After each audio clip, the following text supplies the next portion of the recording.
Hello world, my name is Victor Engelmann. Welcome back to this video series on professional network design using Linux. Today I want to do something relatively simple.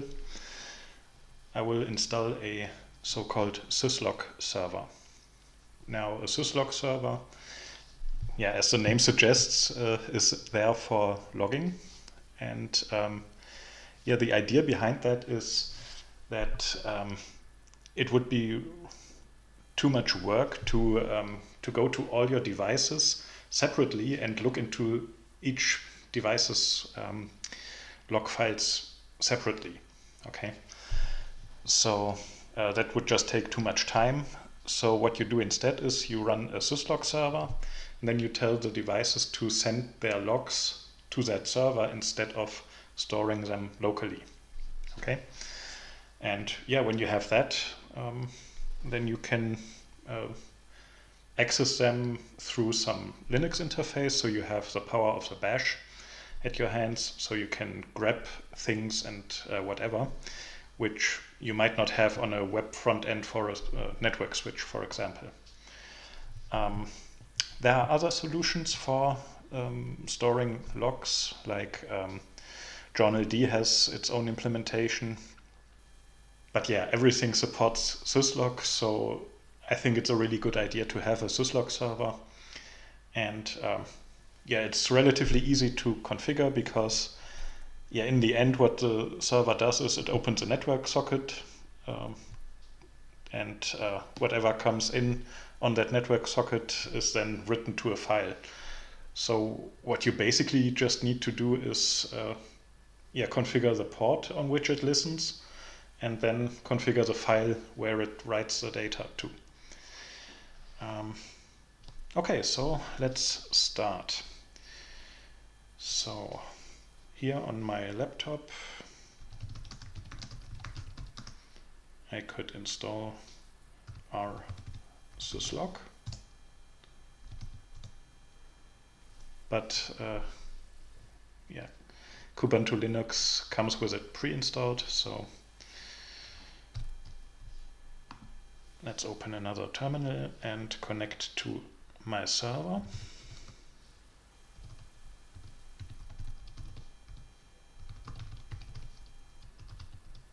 I've prepared a Raspberry for that. It's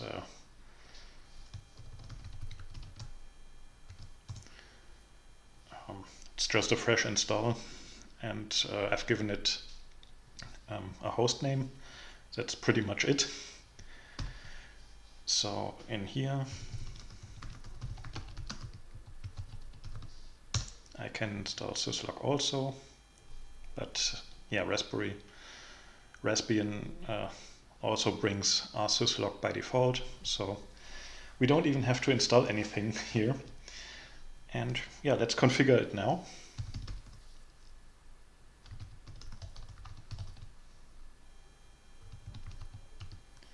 You do that in etc rsyslog.conf.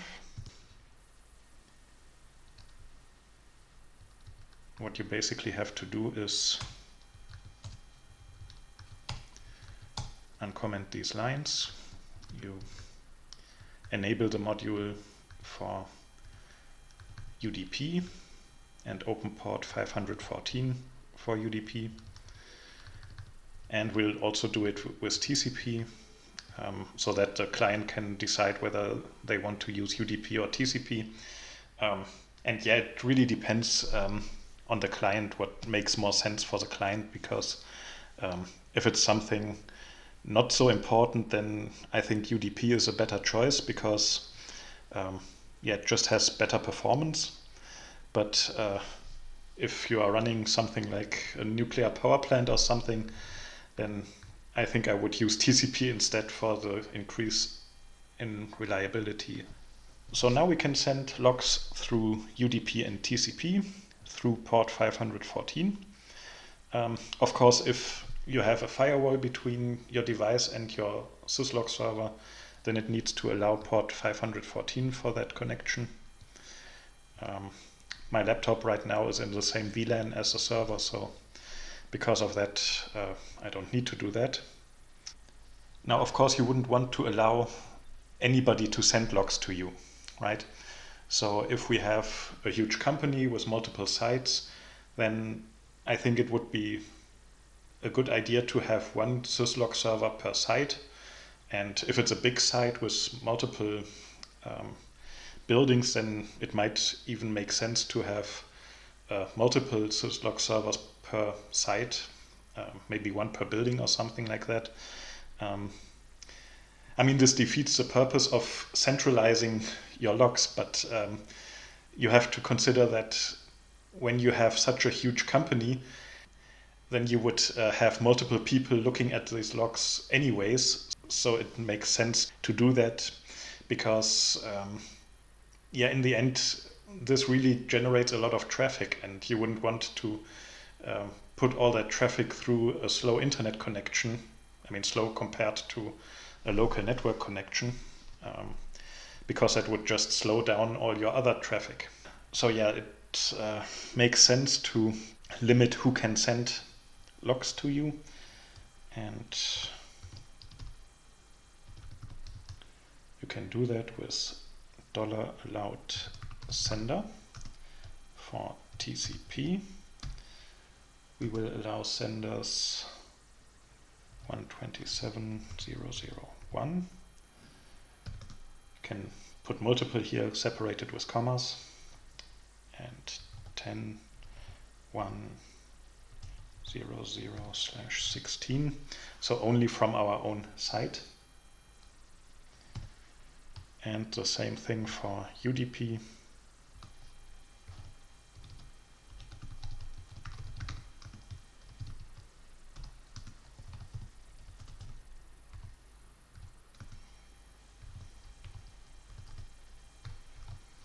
Okay, and now we have to configure where it stores these logs. Now it doesn't make sense to have one huge file for the logs of all your devices, right? So what I'm going to do is I will create a template and call it maybe remote incoming logs. And they will be stored under var log. And this is why it's a template. You can use several placeholders here.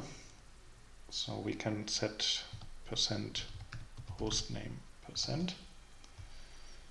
So we will create a directory, a subdirectory for each device that sends us logs. And then %program name %.log. Okay, so each program on each device gets its own log file. And yeah, now we can tell it that everything that comes in will be sent according to this template remote incoming logs. So that was the name of the template here. Okay. We'll talk about this star.star later. For now, it just means that we will store everything. Okay, so let's save this. Now we can check this configuration, whether it's good, by running syslog d using the file etc syslog.conf, and with -N1 we can check the file. Okay, it starts checking the file and here it ends checking the file, and there was no error message in between, so that means the file is good. So we can now restart the server.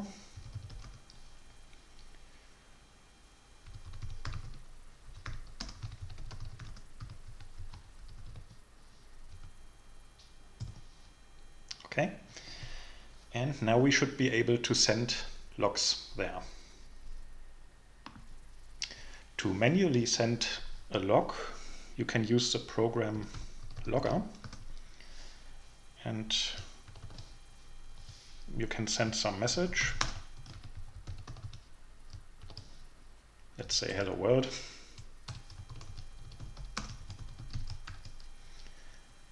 But by default, this writes it to the local logs.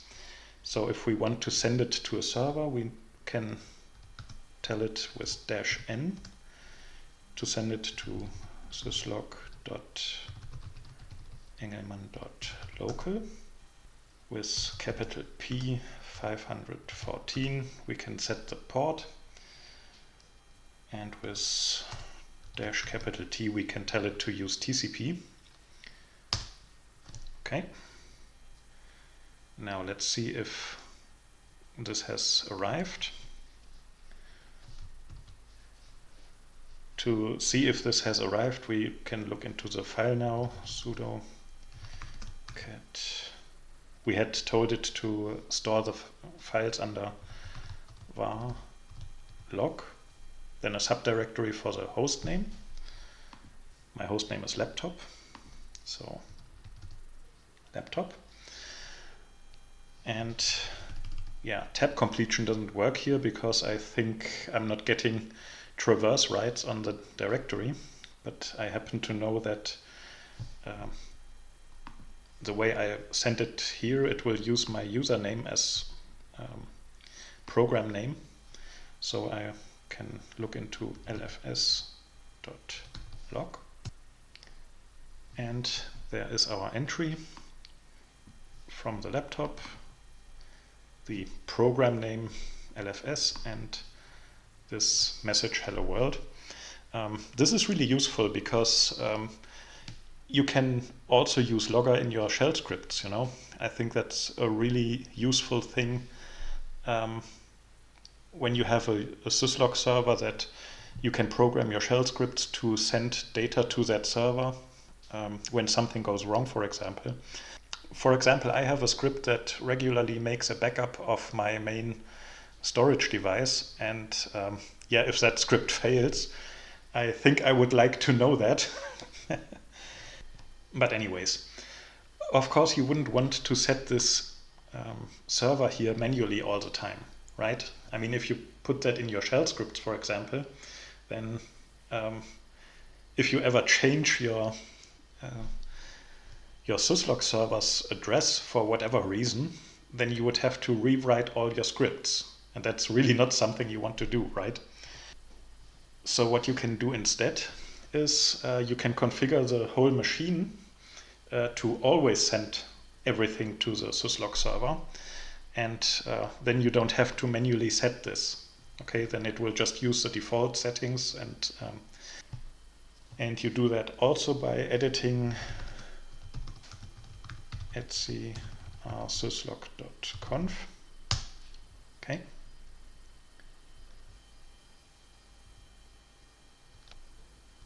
So here you select what to send. Star.star means everything. You could put some directory here, like var log something. So that would mean that you would store things locally. But if you want to send them to a server, you can put an @ sign here and then the address of the server. Okay. With a single @ sign, you send it through UDP, and with 2 @ signs, you send it through TCP.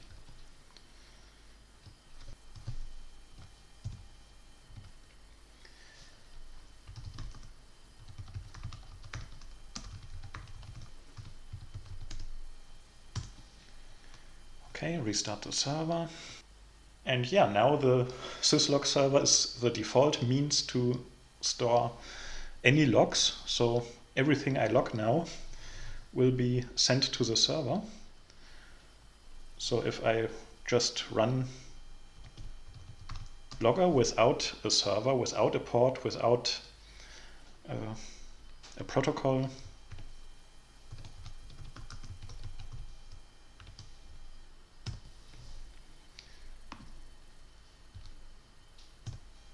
yeah, you see, now we have hello again.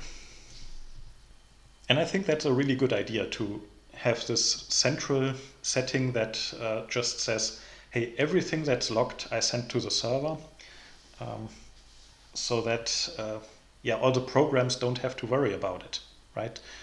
The programs don't have to be configured to respect that in any ways. If they try to log anything, it's just sent to the server, and the programs wouldn't even notice it. They wouldn't even know it. Okay, now as it is, you have the risk that when the Syslog server fails, then everything you send is just gone, and that might not be a good idea. So an attacker might, for example, take down your Syslog server first, and then all your logs will be just thrown into the trash. And then you wouldn't have any way to find out when someone does something bad in your network. So to prevent that, you can configure your syslog to store things locally if the syslog server is gone. You can do that with $action q file name. I'll set it just to Q. But of course, if the server goes down permanently, you don't want to completely fill up your disk space. So you can set a limit.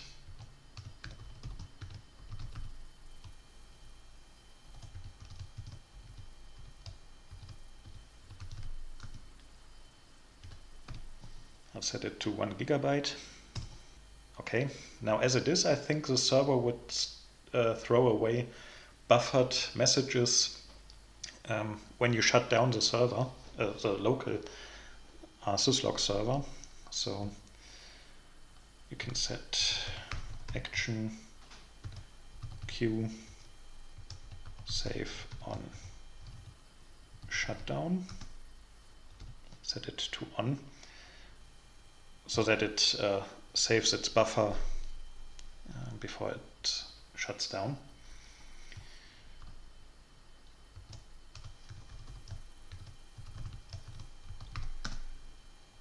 I'll set the type of the queue to linked list, because linked lists can be written to and read from very, very fast. So I think it's a good data structure for that.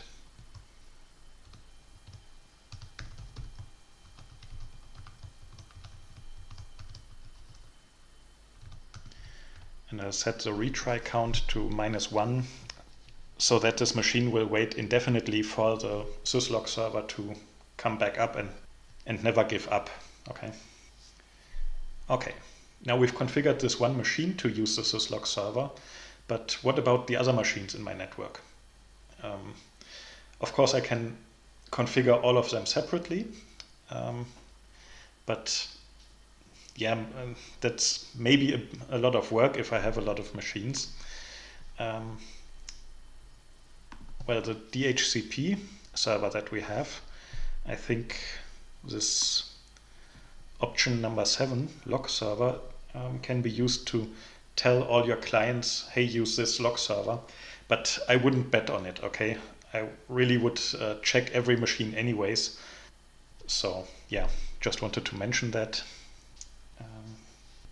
Now, as it is, the communication between my machine and the syslog server is unencrypted. And yeah, it's just log files, so maybe it's not that critical, but sometimes people write sensitive stuff into logs, so it might still not be a really good idea to do that. I mean, we try to achieve a zero trust situation everywhere right now, so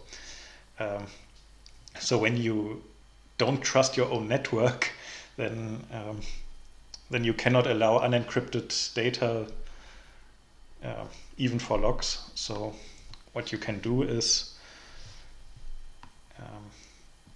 you can enable a driver for TLS, and then you have to set your certificate authority, a certificate file, and a key file. We've discussed this extensively in the video about encryption. I won't go into that here.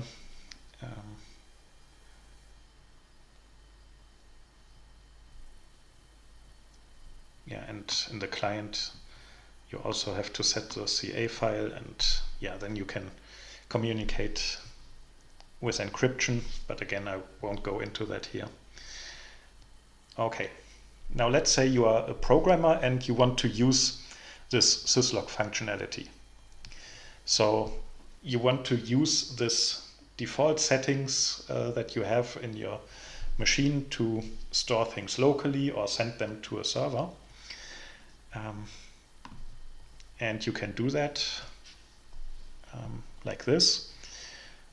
Syslog.h has a man page which tells you what to do. This is basically what logger does. It says open log.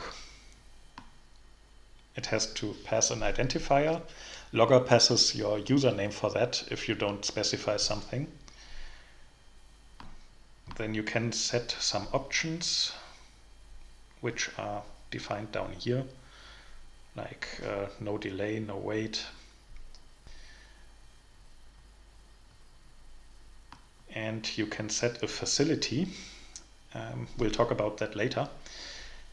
And then after you have opened the log, you can then just call this function syslog with a priority. We'll talk about that later also. And yeah, then this works like printf. So you put a format here, and then you can pass things that you want to put into this format string, just like printf. Yeah, and when you're done, you close the log, and that's it. Okay, so that's simple enough, I think. Okay, now let's talk about this priority and this facility. On the Wikipedia page, you will find this list of facilities, which, yeah, I think this was not such a great idea they had back then. They basically wanted a separate facility code for everything that you can run.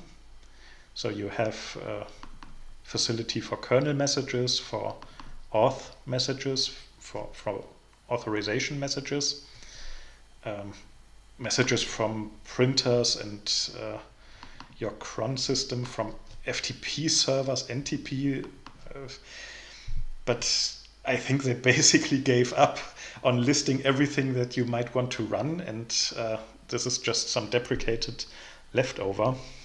I think it really doesn't make sense in most cases to actually use that. But yeah, of course, things like kernels and daemons will tell syslog, hey, I'm the kernel, hey, I'm a daemon. And especially authorization logs, I think, is something that you want to filter for. But I wouldn't put too much thought into that. More important is the priority, or also called severity here. These values here are the ones that you can set here for every message. This here was the facility. And yeah, you can basically mark your messages based on a severity, like 0 is an emergency. Like, I don't know, maybe this might be something you would send when your hard drive dies or something, or your CPU catches fire.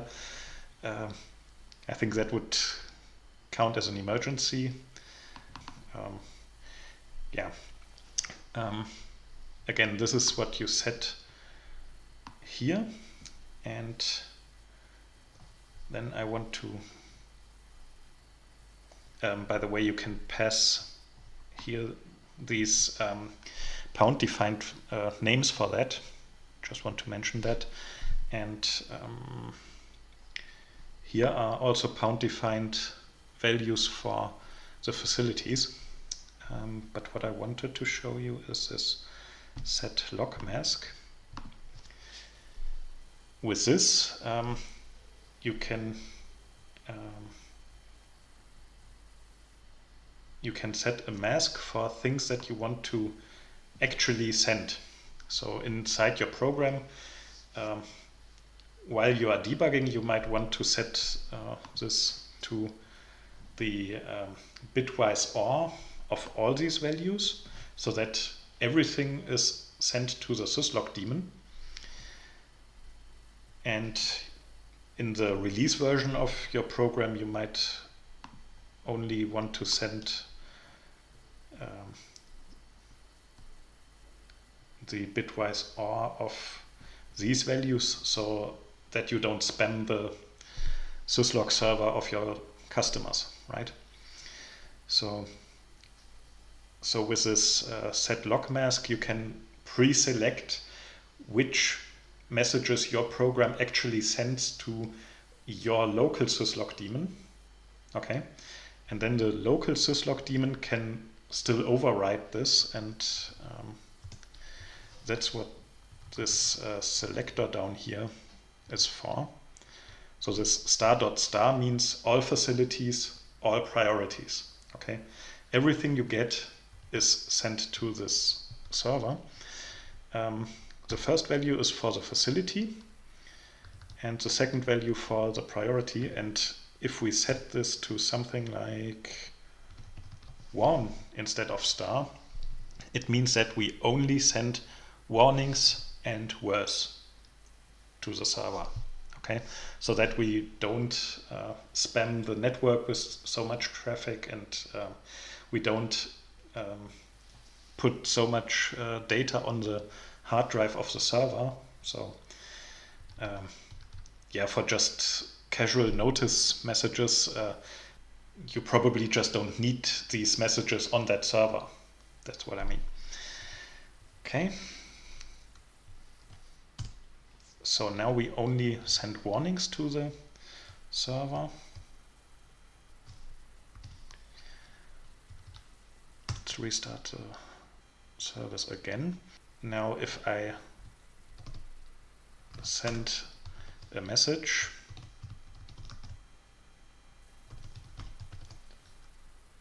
hello info, with the priority info,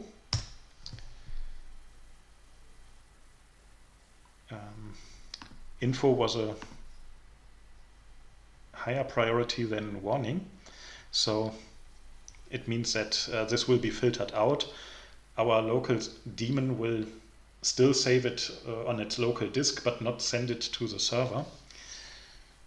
So if we look into this log file again, you see it hasn't changed, because this was only an info, and we've decided infos are not sent to the server. But if I send a warning now,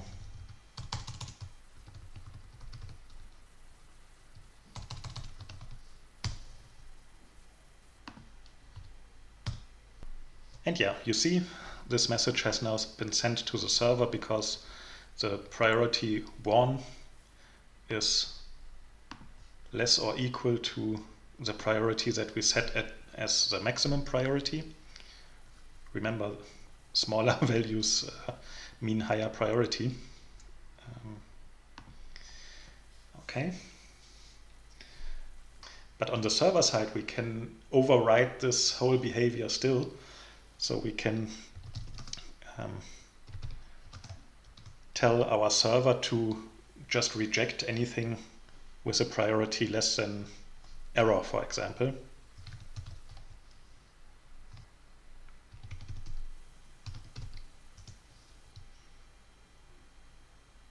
So we had this rule here, right? And if we now set this to error, it means that warnings will also be ignored. Okay, so my machine here might say warnings are so important, I'm sending them to the server, but the server can override it and say, yeah, warnings are not important enough for me, I will filter them out.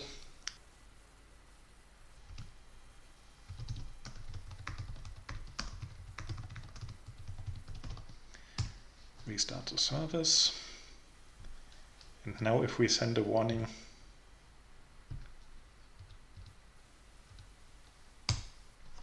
it's ignored. Now we have to send an error.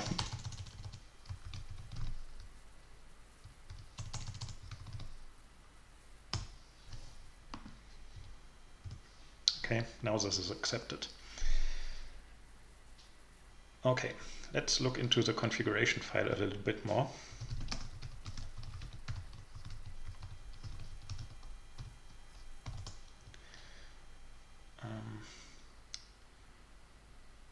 I want to show you this stuff down here. You can put things from different facilities or different priorities in the same rule using commas, and you can combine rules with a semicolon. And like this, here in this default configuration, they put different facility messages into different files. I think that makes sense. But one thing I want to mention is that if you have something that has matched, you can put an and a tilde behind that. And this means that if the rule before has matched, then the message is not going to be put into the files below that. By default, it will also be put into the files after that. So the rules below that will still be applied. I think a good way to remember this is just to say, here's this rule with this selector, save it in this location, and go home. Okay, I think that's a good way to remember this. Okay, that's all I wanted to show you today. If you liked this video, like it, share it, subscribe, and see you next time.